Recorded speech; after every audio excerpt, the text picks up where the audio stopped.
Students, कल हम बात कर रहे थे कि अंग्रेजों के आगमन के समय भारत की आर्थिक स्थिति क्या थी। इसमें हमने पहले एग्रीकल्चर पर बात की कि मुगलों के समय या अंग्रेजों के आगमन के समय भारत की एग्रीकल्चर में भू स्वामित्व किसके पास था, भूमि की श्रेणियाँ और किस्में कौन कौन सी थी, एग्रीकल्चर के तरीके क्या थे, मुख्य फसलें कौन सी उगाई जाती थी, सरकार द्वारा किसानों की सहायता देने के लिए क्या क्या तरीके थे, कौन सी ऋण आदि दिए जाते थे और किसानों की स्थिति क्या थी। नेक्स्ट बात करते हैं व्यापार और वाणिज्य की। तो अंग्रेजों के आगमन के समय भारत का आंतरिक और बाह्य दोनों व्यापार ही बहुत ही अच्छी उन्नति पे था, शिखर पे था। देश की सभी आवश्यकताओं को पूरा करने के बाद में जो वस्तुएं बच जाती थी उनका निर्यात कर दिया जाता था। अब यातायात या परिवहन की जो समस्या थी, व्यापारियों और सामान को लाने और ले जाने के जो साधन थे, ये जो साधन थे वो इन साधनों के माध्यम से इस कमी की पूरी होती, मतलब जो व्यापार या व्यापारियों को आने जाने के लिए साधनों की पूरी सुविधा थी। देश में व्यापार के लिए अनेक सड़कें थी और सरकार द्वारा इन सड़कों और रास्तों को सुरक्षित रखने के जो है उपाय भी किए गए थे। पहले हम आंतरिक व्यापार की बात करते हैं। तो अंग्रेजों के आगमन के समय भारत का आंतरिक व्यापार काफ़ी विस्तृत था, काफ़ी फैला हुआ था। इस समय भी जो है व्यापारी वर्ग, जिसको वैश्य वर्ग बोलते हैं, प्रमुख व्यापारी थे और जो है उत्तर भारत में व्यापार करने वालों में गुजराती और मारवाड़ी जो हैं ये व्यापारी, उत्तर भारत के प्रमुख व्यापारी वर्ग ये था, गुजराती और मारवाड़ी। और दक्षिण भारत में चैत्य वर्ग है जो ये व्यापार करता था। और प्रत्येक गांव में छोटा बाजार होता था, यानी हाट लगता था जिसमें छोटी छोटी वस्तुओं का व्यापार जो है होता था। गांव में जो है चलती फिरती दुकानें भी थी, जैसे आज भी होती है चलती फिरती दुकानें। तो उस समय घोड़े की पीठ पर ये चलती फिरती दुकान लगाई जाती थी। महत्वपूर्ण वस्तुओं का व्यापार जो है बाहर की मंडियों में होता था, जो बाहर शहर की बड़ी मंडियाँ वहाँ पर होता था। भारत के महत्वपूर्ण व्यापारी जो है गुजराती, मारवाड़ी और मुल्तानी, ये प्रमुख भारत के व्यापारी थे। अब हम बात करते हैं कि इस समय परिवहन के साधन क्या थे। तो परिवहन के दो साधन थे। माल और सामान को अधिकतर सड़कों से ही लाया ले जाया जाता था। राजपूताना के अंदर बात करते हैं। राजपूताना में भाट जाति जो है ये खतरनाक सड़कों पर जो व्यापारियों के काफिले हैं उनको मार्गदर्शन देने का काम करते थे, उनकी सुरक्षा का काम करते थे भाट जाति जो है। बदले में ये कुछ जो है अपना पेमेंट लेते थे, कुछ शुल्क लेते थे बल्कि, और ये मतलब इन व्यापारियों को मार्गदर्शन का और उनके सामान को सुरक्षा की जिम्मेवारी लेते थे, ये कार्य करते थे। सड़कों के अलावा माल ढोने के जो है अन्य माध्यम थी नदी, यानी जल मार्ग द्वारा। तो जल मार्ग द्वारा व्यापार करना या वस्तु को लाने ले जाना सस्ता पड़ता है। बंगाल में नाव के माध्यम से या समुद्री जहाज़ों के मतलब व्यापार होता था और समुद्री जहाज़ों का बेड़ा भी होता था जिससे सामान को लाना ले जाना किया जाता था। अब चुंगी व्यवस्था की बात करते हैं। तो आंतरिक व्यापार स्थान स्थान पर पर्याप्त मात्रा में चुंगी जो है उसको चुकानी पड़ती थी। आज भी हम चुकाते हैं, जगह जगह टोल नाके लगे हुए हैं। उसी प्रकार से उस समय भी चुंगी व्यवस्था की पूरी जो है ये वहाँ की जो सरकारें होती थी या जो राजा या सामंत होते थे वो चुंगी वसूलते थे। चुंगी के अलावा इस समय जो है जो समस्त बड़े बाजार होते थे, बंदरगाह होते थे, वो भी अपने जो है टैक्स लेते थे, जो उनके माल की कीमत का 2.5% तक होता था। तो वर्तमान में जैसे जीएसटी वगैरह है उस प्रकार से उस समय भी जो है टैक्स जो है लिया जाता था। व्यापार के स्वरूप की बात करते हैं। तो देश के विभिन्न भागों के बीच व्यापार की स्थिति काफ़ी अच्छी थी और जो है बंगाल जहाँ खाद्य वस्तु पर्याप्त मात्रा में होती थी, बंगाल के अंदर खाने पीने की वस्तुएं ज़्यादा होती थी जिसमें चावल, चीनी, मक्खन आदि ये समुद्री व्यापार के माध्यम से इनका जो है आदान प्रदान होता था। 17वीं शताब्दी में आयात और निर्यात के विभिन्न प्रकार की वस्तुओं के लिए आगरा प्रसिद्ध केंद्र था। आगरा भी जो है व्यापारिक केंद्र के रूप में प्रसिद्ध था और आगरा के पास में जो और मुख्य केंद्र जो इसके सीमावर्ती क्षेत्रों में थे, हिंदुआना, बयाना, पचुना, बिसोर, खानवा, यहाँ पर भी गेहूँ की उपज होती थी जो बहुत ज़्यादा फेमस थी। और यहाँ से गेहूँ जो है भारत के सभी बंदरगाहों में भेजी जाती है और विदेशों में भी इसका यहाँ से व्यापार होता था। व्यापार के अन्य महत्वपूर्ण केंद्रों में लाहौर था, मुल्तान जो वर्तमान पाकिस्तान में उसमें भारत में थे, तो ये भी लाहौर मुल्तान भी प्रमुख केंद्र थे।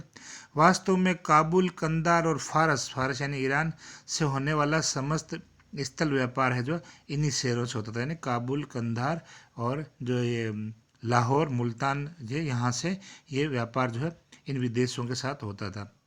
अब बात करते हैं विदेशी व्यापार की। तो मुगल काल में श्रीलंका, बर्मा, चीन, जापान, पूर्वी द्वीप समूह, नेपाल, फारस, मध्य एशिया, अरब और लाल सागर, तो ये मध्य एशिया, अरब और लाल सागर के बंदरगाहों तथा पूर्वी अफ्रीका से भारत के व्यापारिक संबंध, यानी इन विदेशी क्षेत्रों से भारत के व्यापारिक संबंध थे।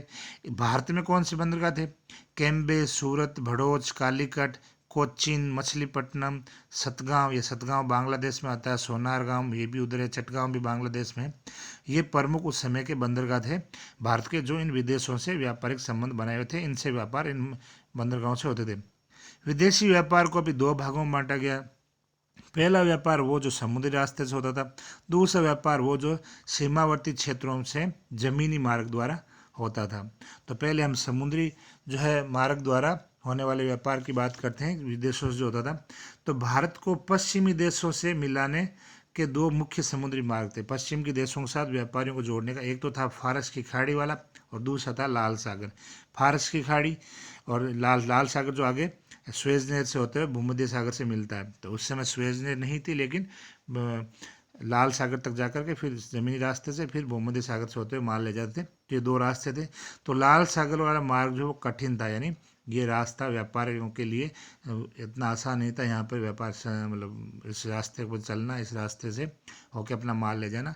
तो अतः नाविक और व्यापारी जो फारस की खाड़ी वाले मार्ग को से ही व्यापार करना पसंद करते थे। ये रास्ता आगे इराक में बगदाद, यानी इराक की जो राजधानी है बगदाद, और चीन के कैंटेन बंदरगाह तक जो है ये रास्ता जाता था। व्यापारी भारतीय सामान में विशेष रूप से कपड़े ले जाते थे। तो हमारे व्यापारी जो भारतीय थे वो कपड़े ले जाते थे, बदले में महत्वपूर्ण जो धातुओं की, जो महंगे धातु है उसके बर्तन और ये धातु वगैरह लाते थे, विलास की वस्तुएं लाते थे इन कपड़ों के बदले में। भारत में अंग्रेजों के आगमन के समय भारत के निर्यात की जो मुख्य वस्तुएं थी वो रुई से बनी हुई जो वस्तुएं थी, और अनाज, तेल, तिलहन, जवार, चीनी, चावल, नील, सुगंधित पदार्थ, सुगंधित लकड़ी, पौधे, कपूर, सुगंधित लकड़ी तथा उनके पौधे, कपूर, नारियल और विभिन्न जानवरों की खालें जैसे गेंडे की, चीते की, ये जो है मिर्च, लहसुन, काली मिर्च वगैरह ये प्रमुख जो है थी। इसके अलावा कपड़े जो थे वो भारतीय रुई के कपड़े, इनकी जो विदेशों में मांग थी। तो उत्तम प्रकार की मलमल जो थी वो फारस और अरब के देशों में जो है भारत से भेजी जाती थी। खास तौर से मिस्र में इसकी बहुत मांग थी। उत्तम प्रकार की मलमल जो खास तौर से हमारे ढाका में बनती थी, जो बांग्लादेश की राजधानी वर्तमान में। तो इसका निर्यात जो है फारस और अरब के देशों में और ख़ास तौर से मिस्र में होता था। भारतीय अफीम जिसको नशीला पदार्थ जो अफीम जिसको अपने मारवाड़ी में अमल बोलते हैं, तो भारतीय अफीम बर्मा, जावा, चीन, मलाया, अरब को समुद्री मार्ग से भेजा जाता था और फारस को स्थल मार्ग से इसका व्यापार भेजा जाता था, इसका व्यापार होता था। इसके अलावा चीनी, सोरा, लोहा इस्पात, हींग, आंवला, दवाएं, बहुमूल्य पत्थर, संगमरमर आदि का निर्यात भी इन विदेशों को होता था। भारत से जो बहुमूल्य धातुओं का जो भारत में आयात होता था उसमें सोना मुख्यतः द्वीप समूह, मतलब भारत को इन वस्तुओं के बदले में सोना मिलता था जो द्वीप समूहों चीन, जापान, मलक्का और अन्य समीपवर्ती देशों से जो है प्राप्त होता था। मूंगा जो बर्मा से आता था, और मोती और विभिन्न प्रकार के रत्न जो है फारस और अरब के देशों से, मतलब व्यापार में जो भारत जो वस्तु कपड़े के और इन सामान देता था उसके बदले में ये महंगी वस्तुएं, धातुएं हमें भारत को मिलती थी। अब बात करते हैं स्थल मार्ग द्वारा व्यापार। अभी तो हमने समुद्री मार्ग से व्यापार की, विदेशी व्यापार की बात की। तो स्थल मार्ग में कौन से रास्ते थे और वहाँ से कौन से प्रमुख केंद्र थे जहाँ से वस्तुएं आती और जाती थी? तो भारत मध्य एशिया और अफगानिस्तान से जो है सूखे मेवे और ताज़े फल, हींग, खुरखुरे लाल पत्थर आदि का आयात पर्याप्त मात्रा में करता था। तो मध्य एशिया और अफगानिस्तान से ये चीज़ें भारत मंगाता था। नेपाल भारत को जो पशु बेचता था, पशु के सींग, कस्तूरी, सुहागा, औषधि की जड़ी बूटी, रंग, इलायची, चोरिस, तिब्बती गाय की दूब, महीन, रोएं, बाज, पक्षी आदि जो है नेपाल भेजता था। भूटान जो है भारत को कस्तूरी, तिब्बती गाय की दूब आदि का आयात जो है करता था। इसके अलावा व्यापार संतुलन की बात करते हैं। व्यापार संतुलन यानी कौन जो है फायदे में रहता था, कौन नुकसान रहता था। तो व्यापार का संतुलन भारत के पक्ष में था, यानी भारत को व्यापार में फायदा था। भारत जो है उसमें भारत के लिए व्यापार जो है विदेशों की तुलना मतलब भारत को जो है अधिक फायदा होता था, इसमें भारत पॉजिटिव रहता था। तो सभी देशों में व्यापारी भारतीय बंदरगाहों पर आते थे। उपयोगी वस्तुएं, जड़ी बूटियां और गोंद के बदले में सोना और रेशम देके जाते थे। तो ये व्यापार भारत के लिए सकारात्मक होता था। उद्योगों की स्थिति बात करते हैं उस समय, तो भारत में अंग्रेजी शासन की स्थापना से पहले भारतीय उद्योग उन्नत अवस्था में थे। संपूर्ण 17वीं और 18वीं शताब्दी के पूर्वार्ध में देश में स्वदेशी उद्योगों के कारण जो है विश्व विख्यात था। भारत के जो उद्योग थे वो पूरी दुनिया में प्रसिद्ध थे, तभी तो विदेशी भारत में आए। इसके लिए भारतीय माल की विदेशों में बड़ी मांग थी और तीन तरह के उद्योग ज़्यादा विकसित थे। तीन तरह के उद्योग भारत में चल रहे थे: ग्रामीण उद्योग, शहरी उद्योग और दूसरे उद्योग जो कि बहुत उचित स्थानीय पद्धति के थे। तो ग्रामीण उद्योग जो है गांव की प्राथमिक आवश्यकताओं को पूरा करते थे पूरी तरह से। शहरी उद्योग जो है उसके द्वारा कला कौशल विलासिता की वस्तुओं का निर्माण होता था। उस समय भारत का सबसे महत्वपूर्ण और व्यापक उद्योग हथकरघा बुनाई था, यानी भारत के जो उद्योग थे उनमें सबसे महत्वपूर्ण हथकरघा और बुनाई था।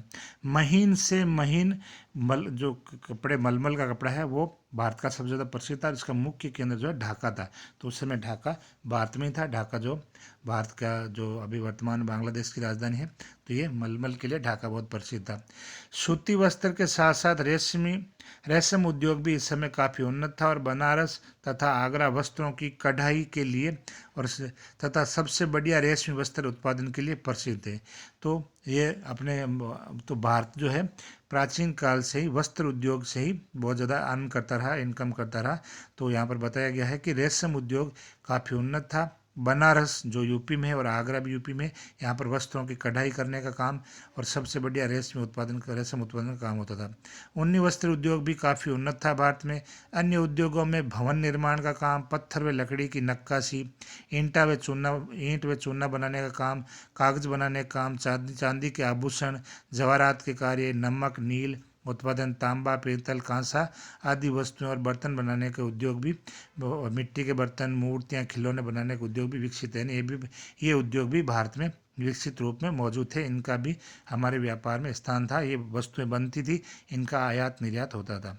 भारत में कुटीर उद्योगों ने न केवल देश के निवासियों की आवश्यकताओं को पूरा किया, बल्कि ये भारी मात्रा में विदेशों को निर्यात किए जाने वाले भी माल बनाया जाता था। मतलब भारत के जो कुटीर उद्योग थे वो हमारे देश की ज़रूरतों आवश्यकताओं को तो पूरा करते थे, साथ ही साथ विदेशों को भेज करके भी जो है अर्न करते थे, पैसा कमाते थे, उनकी ज़रूरतों को भी पूरा करते थे और हमारी इनकम भी करते थे। तो ये बात हुई कि अंग्रेजों के आगमन के समय भारत की आर्थिक स्थिति, जिसमें हमने एग्रीकल्चर और व्यापार और वाणिज्य की बात की। तो ये हमारे बात हुए भारत के अंदर अंग्रेजों के आगमन के समय राजनीतिक और आर्थिक स्थिति की।